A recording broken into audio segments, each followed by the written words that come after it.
pintores e escultores para cerealistas, a história opera lascada, cabeleiros de pedra e nossa armada, caçadores da magia naturalista, pintores e escultores para cerealistas, na idade da pedra polida, surgiram as primeiras famílias.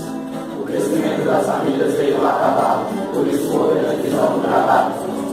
Primeiro plano da evolução, imitavam nas cavernas plena escuridão. O sangue da casa nas paredes escorriam, assim que as culturas do pé surgiam. A história opera lascada, cabeleiros de pedra e nossa amada, caçadores da magia naturalista, pintores e escultores para ser realistas. O dinheiro do povo, um novo momento. Agora eles podiam cozinhar seus alimentos. Olha a maneira da caverna nas camas de pedra, as casas sangrentas mandaram para a terra, não tinha tempo para brincadeira.